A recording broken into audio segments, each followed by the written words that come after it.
Hardoi basic शिक्षा परिषद ने लैंगिक समानता लाने की मुहिम की तेज। शिक्षकों को डाइट में दी जा रही ट्रेनिंग। उत्तर प्रदेश के हरदोई जिले में इन दिनों शिक्षा विभाग एक अलग तरीके के विषय पर बड़ी ही गंभीरता और संजीदगी के साथ काम कर रहा है।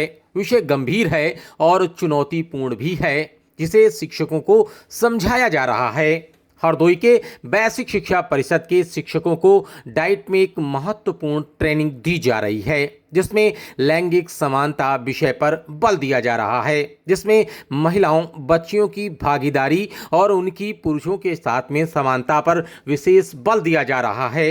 ऐसे ही एक ट्रेनिंग प्रोग्राम को आज हमने बहुत नज़दीक से देखा, समझा, जाना और शिक्षकों और शिक्षिकाओं इस विषय पर क्या नज़रिया रखते हैं उसे भी जाना और समझा। मास्टर ट्रेनर और महिला मास्टर ट्रेनर के द्वारा शिक्षक शिक्षिकाओं को एक विशेष तालीम दी गई है।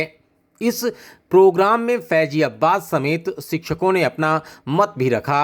आप भी सुनिए क्या कहना है शिक्षकों का और क्या कहना है ट्रेनर का।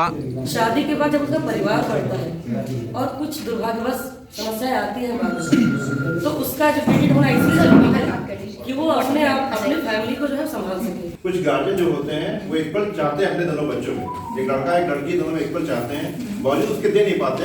उसके लिए वो तो चाह रहे हैं, उनकी मदर भी चाह रही है, फादर भी चाह रहे हैं, लेकिन नहीं हो पा रहा। उसके लिए कभी कभी जिस पर डिसीजन यहाँ पर होना चाहिए अभी तक तो नहीं हुआ है, लेकिन शासन व्यवस्था, शासन प्रशासन भी जिम्मेदार है। जैसे सर ने भी कहा, किसी ने बोला था कि अगर बेटा जो है फोन करता है पिता को कि 10 बजे के बाद मैं पार्टी में जाऊंगा तो कोई आपत्ति नहीं होती, लेकिन अगर बेटी फोन करती है मैं 10 बजे के बाद पार्टी में जाऊंगी तो आपत्ति सबको हो जाती है। हम लोग जेंडर इक्विटी की ट्रेनिंग के लिए इकट्ठा हुए हैं जिला स्तर पर। इसका उद्देश्य जेंडर सेंसिटाइजेशन का है कि हम अपने मेल चाइल्ड और अपनी फीमेल चाइल्ड को एक इक्वल उस पर ला सकें। इक्वल राइट्स तो हमारे कॉन्स्टिट्यूशन ने दे दिए हमको बना के, लेकिन उसके बावजूद हमें इक्विटी की यानी समता की ज़रूरत पड़ रही है कि जो हमारी लड़कियां हैं उनको जो कुछ स्पेशल रिक्वायरमेंट्स हैं उनकी वो ज़रूरतें पूरी करके उन्हें समता का भी उन्हें समता करके उनको लाया जाए एजुकेशन के क्षेत्र में और उनको आगे बढ़ने के अवसर प्रदान किए जाएँ। जो भेदभाव अभी भी हो रहे हैं ज़मीनी स्तर पर उनको एड्रेस किया जाए।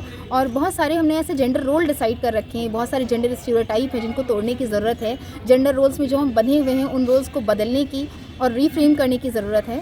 तो उसी उद्देश्य को लेके कि हम पहले बीइंग अ टीचर अपनी मानसिकता में बदलाव लाएं, अपनी फैमिली, अपने विद्यालय स्तर तक बदलाव लाएं और अपने बच्चों तक इस बदलाव को लेके जाएं, जिससे कि हमारी लड़कियां और सशक्त हो सकें। ग्रामीण क्षेत्रों में एजुकेशन को लेकर के लड़के तो बढ़ जाते हैं, बाहर निकल के पढ़ाई कर लेते हैं, लेकिन शिक्षण व्यवस्था में बेटियां हमारी पिछड़ जाती हैं। तो ऐसे में क्या प्लान है बेसिक शिक्षा परिषद का? बेसिक शिक्षा परिषद शुरू से ही गर्ल चाइल्ड की एजुकेशन को लेके बहुत सारे काम करते आया है। बहुत सारी हम लोग रैलीज़ करते आए हैं, पेरेंट्स के साथ बात करके उनको भी सेंसिटाइज और उनका भी अभिमुखीकरण करते आए हैं।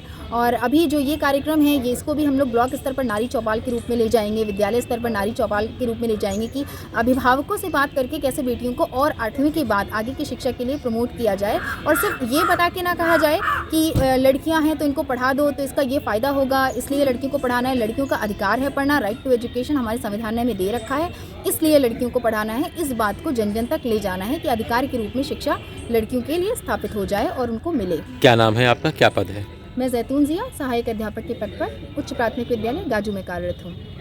हम लोग मास्टर ट्रेनर यहाँ पे प्रत्येक विकासखंड से 2 शिक्षकों को इसलिए तैयार कर रहे हैं कि प्रत्येक स्कूल के एक प्रधानाध्यापक या अध्यापक को ट्रेन करके समाज में जेंडर इक्विटी एक बहुत बड़ा मुद्दा बन चुका है। जेंडर इक्वलिटी तो समाज में स्थापित है, लेकिन जेंडर इक्विटी नहीं आई है। जो हमारे स्टीरियोटाइप अभी सेटअप हैं, जो माइंड सेटअप है, कहीं ना कहीं लड़के लड़की के हम अवसर समान दे रहे हैं, हम उसको बराबरी पालन पोषण सब कर रहे हैं, लेकिन अवसर देने में कहीं ना कहीं हमारा कहीं ना कहीं कोई भेदभाव शुरू हो जाता है। तो ये समाज की आज ज़रूरत पड़ गई है, शासन की मंशा चल रही है, परियोजना इस पर कार्य कर रहा है और हमें जेंडर न्यूट्रल होकर जेंडर बेस्ड कार्य नहीं करने हैं। तो इस सोच को बनाने के लिए जो एक सोच जमाने रूढ़ियों से चली आ रही है, इसमें कहीं ना कहीं समय लगेगा, लेकिन आशा है जब ये अभियान चलेगा तो बदलाव आएगा। जैसा कि आप लोगों को पता होगा कि शासन ने अभी तक बालकों की मिनिमम शादी की मिनिमम आयु 21 थी, बालिकाओं की 18 थी। आज शासन ने दोनों की शादी की मिनिमम एज आयु 21 वर्ष की है।